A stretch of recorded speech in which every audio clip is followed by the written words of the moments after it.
is your host, Bob.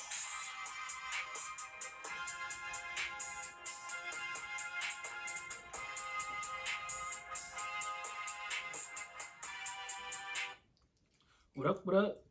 It's Friday, and this is the W.E.S.T podcast, recording the show a little bit early because of traveling schedules. So we're going to get right into it because we are running short on time today. So I just wanted to get this episode in before I'm in the air and on the road. So, hopefully y'all's New Year's going great. I just had a birthday, another year older, and another year to have being blessed by God to live on this earth. So yeah, I am just trying to stay, focused, trying to do my thing, and like I said, love y'all. For those of you that watch, appreciate it, and let's get into it. It is the end of an era.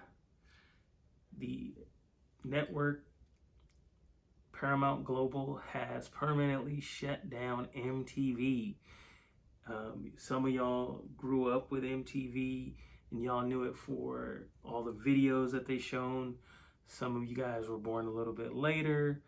Y'all know it from maybe MTV Live or Total Request Live, Club MTV. Y'all probably knew, from the reality shows that came out of MTV that it became known for later. So, yeah. So the final episode or the final farewell played a couple days ago this week. And it started in 1981 with a music video called Video Killed the Radio Star, which was the first video to ever play on MTV in 1981. And it ended with them playing that video, Video Killed the Radio Star. So rest in peace, MTV. Salute. And with that, let's get into the news of the week. The big story of the week was this. Again, we're continuing with the theme of the end of eras. Hiroshi Tanahashi, we're going to travel overseas to Japan for this week's news. This week was Hiroshi Tanahashi's final match, better known as the Ace in New Japan Pro Wrestling. He wrestled his longtime, one of his favorite, I guess, most popular opponents was Kazuchika Okada, who now is in AEW. That match took place on January 4th at Wrestle Kingdom. Hiroshi Tanahashi, of course, is a Japanese legend. He's on the level of Hulk Hogan or John Cena. He actually is now the active president of New Japan Pro Wrestling. So, he will be missed in the ring. So shout out to you, Ace. Also on hand to give Ace the send-off was former Bullet Club leader Jay White, Switchblade. He hasn't been in AEW for a while. He's out on injury. Also, Will Ospreay from AEW was there to give Hiroshi Tanahashi a send-off, who wasn't there but left messages on social media with pictures and tweets were AJ Styles, another leader in the Bullet Club, Finn Balor, who began the Bullet Club, Cody Rhodes, who New Japan was his road to becoming the American Nightmare. And getting more into that, speaking of end of eras, Bullet Club has come to an end in 2026. That was the New Japan Pro Wrestling faction started by Finn Balor when he was Prince Devitt in New Japan Pro Wrestling in 2013. And basically it came another event that will be marked forever at Wrestle Kingdom on January 4th when Yota Tsuji defeated Kinoshita Takeshita from AEW for the IWGP World Heavyweight Championship. And after that match, Yoda actually changed the belt. They had a new belt that represented the New Japan World Heavyweight Championship. He actually went retro, old school, and brought back the old IWGP World Heavyweight Championship belt. And so the 32-year-old wasted no time in announcing big changes at New Year Dash on January 5th. He led the unaffiliated and the Bullet Club War Dog in an 8-man tag match against the United Empire. And after that match, Yoda announced that this was the beginning of a new era where the unaffiliated and the Bullet Club War Dogs would actually be in alliance no more. They would actually reform, combine to become a new faction called Unbound Company. And this basically marks the end of Bullet Club as we've known it in Japan. And like I said, this has been a thing for 13 years, started by Finn Balor. And so going forward, there will be no more Bullet Club. It will be Outbound Company, which is the last remnants of the Bullet Club. So that's that was kind of a downer for the week, but we need to see who was living their best week. So as far as wrestling goes, it's on every night, just about Saturday to Saturday, and I'll break it down for you, what you need to know, what's going on in each wrestling program. You just need to watch the end of each show, the main event, to let you know pretty much the story that's going on. So we're going to start on Saturday, which is AEW Collision, and that's on TNT normally at 5 p.m. Pacific time. And this time we had Darby Allin on his quest to basically beat every member of the Death Riders. This time he defeated Wheeler Yuta, and he had outside help from Daniel Garcia and the Problem Mina Shafir. Even through the interference, he persevered, and he is on a quest to take on Pac, who he has not defeated from the Death Riders. So moving on to Monday Night Raw, it's on Netflix at 5 p.m. It had CM Punk defending his World Heavyweight title against Braun Breaker. And that's pretty much how that ended. It was a clean match and a clean finish. So that's that. So we got to see what's next for the Vision and how they're going to go about handling this loss to Braun or to CM Punk. And then Tuesday, Oba Femi defended the NXT title against TNA's Leon Slater. And later on that night, Oba Femi went on to vacate the NXT title, meaning he's going up to the main roster with Javon Evans and Trick Williams. So there's a title vacancy in NXT, so we're going to stay tuned, and I'll let you know how they're going to handle who's going to become the next NXT World Champion. And on Wednesday, you know what that means. It's Wednesday Dynamite on TBS, normally at 5 p.m. You had the main event, Hangman teaming up with Swerve Strickland. They defeated Hobbs and Hook of the Ops. And this was a lights out, no disqualification match. And what that means is it's a match that's not sanctioned by AEW. They're not responsible for anything that happens in that match. So basically, they could try and literally kill each other in that match, and they face any repercussions or any insurance anything that happens with insurance or ramifications from that match. So that was kind of cool. And on Thursday, we're going to end up with TNA, who is moving to AMC next week. They'll be on AMC, and it featured another end of another era, or another career, I should say. It featured the Hardys, Leon Slater, and Cedric Alexander taking on the System, which includes JDC, which y'all may know better as Fandango in the WWE. And, back in the day, he was popular for his dance and his music.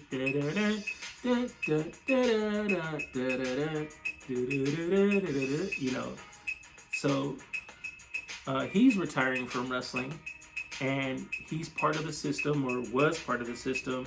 And unfortunately, they were beat by Cedric Alexander, pinned Moose, which was kind of unexpected and kind of an upset. But again, the Hardys, Leon Slater, and Cedric Alexander defeat JDC in his last match and the System.